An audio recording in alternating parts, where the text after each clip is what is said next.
Hi, my name is Cold Beer, and I want to tell you about the Lightyear Frontier, new open-world farming adventure on a planet at the far edge of the galaxy. There are many great things about the game. The free demo is live on Steam since February 1st, so you can try it yourself, but it has one huge flaw and may not be for you if you are this kind of person. Yeah, that is a clickbait. Watch further to find out what this enormous flaw is. So at first here you just land on a beautiful vibrant planet and have to find your mech. Yeah, here you and your machine are almost inseparable. All the building, walking around and exploring is being done by you controlling this huge, a bit sentient mech, who sometimes makes a funny comment or two. One of the coolest things I think is visuals. I rarely see this kind of polish in early access or demo version of the game. Just look at this seashore, how beautiful it is, and this beauty can be immortalized by the game's photo mode. Yeah, some serious AAA games quite often get a full release version without photo mode available, and here you can take wonderful pictures of yourself in the demo already. What is this level of awesomeness? So as I've mentioned, this is a crafting and building game, so you have to roam around with your mech and collect various resources, then convert those resources into some machines, buildings or anything you like. You know, it works like in any other crafting game. You need resources to make machines capable of making more advanced resources, and then you make more advanced machines to make an even more advanced resources. And you know, that is the story without an end. You gather, you build, you gather more, and the circle of life continues. You can also upgrade your mech, build better parts like more powerful gravity thrusters or better legs for running, and so on. That is a rare thing in these kind of games, and I like that very much. You can also change the gathering parts. You can equip a saw, vacuum device, sprinkler or seed shooter. You can change them by simply turning a wheel of the mouse, and your mech will equip them automatically, thanks to developers that you don't need to go to the mech station for that every single time. In my lifetime, I encountered many games that were made as a torture devices instead of a fun-providing experience. Lightyear Frontier is definitely not like that. It is a fun game, without annoying stuff. Well, almost without annoying stuff. Those metal frames holding the windshield of your mech are always in the field of view. Well, if that was a VR game, maybe that would be an advantage. Now it's just annoying. I guess you can later buy some nice frameless glass for your robot and enjoy this beautiful planet without any obstacles, but it's just not the way you should start. Let's say I'm making a game about ninjas. I know that this is very far away from this game, but anyway, imagine that my game of ninjas lets you train in various ways to make your ninja stronger in the process. All that is cool and all, but my ninja character starts the game with broken legs. So at first you have to go through the healing process, slowly walk with crutches, instead of learning new fun experiences like triple salto or running on the walls. So the frame here is the equivalent of these crutches. You don't need to make the experience worse than normal to finally unlock the casual settings. You need to start at casual and then make everything better. It's just how it works. Anyway, this game is not only about mech upgrading, crafting and building. The exploration part is here as well. Not as big as I would want to, but I have found some dungeons where I couldn't go with my mech, so I had to leave my machine in order to squeeze myself into tight places. The caves were very small, so that was a bit disappointing, but hey, they are there, so in general we can expect bigger cave systems in the full version. Or not, I don't know where the priorities of developers are, but they should be here, not somewhere else, that's for sure. For me the exploration part is way more important than just crafting and building part. You know, that's why we all love Subnautica. Crafting is just a tool that helps you explore this amazing world. You craft bigger submarine, you can dive deeper and find more secrets. There is no point to craft a bigger submarine if you can't use it to get in previously unreachable places.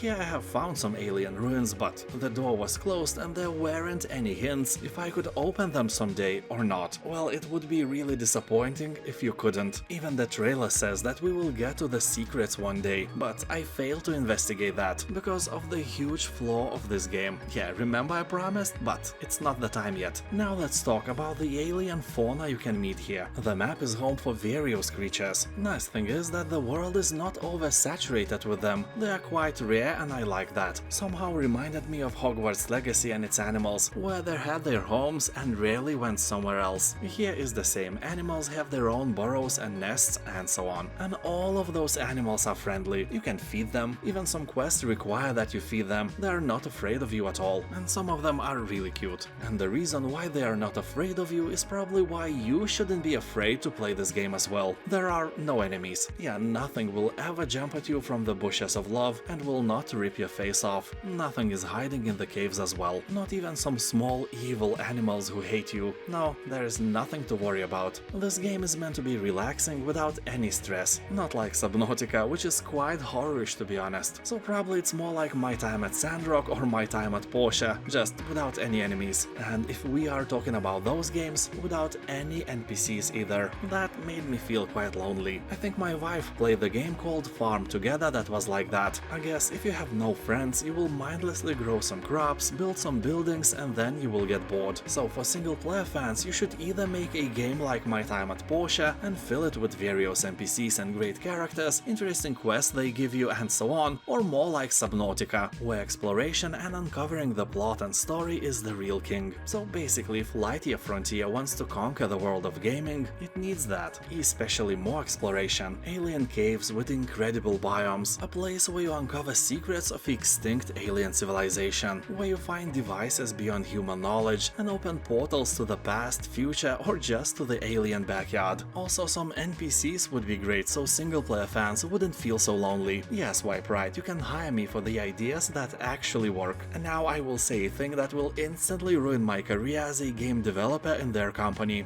The huge flaw I was talking about is, you know, this game makes me sick.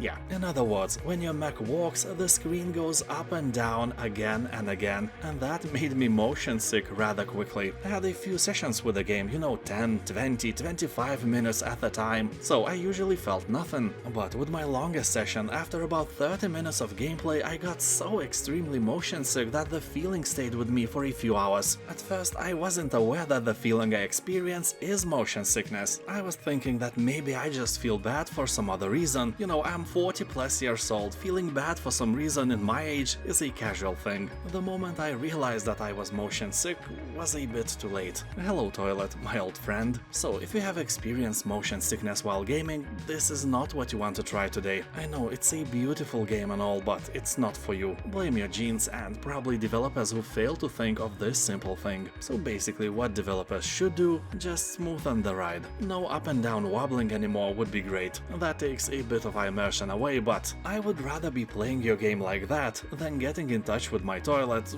with the wrong end. Despite that, I think this game will have a bright future, because it looks great, it is polished already, it has photo mode and it's pretty on the eyes. All we have to do to add more exploration options, few NPCs and remove motion sickness inducing wobbling. That is not that much to be fair. I have seen games in way worse conditions during demos who managed to reach the top of the gaming mountain. I would say that the Lightyear Frontier is around 7 cold beers out of 10 right now, and it won't get worse, only better. Thank you for watching, have a nice day, and I'll see you next time. Bye.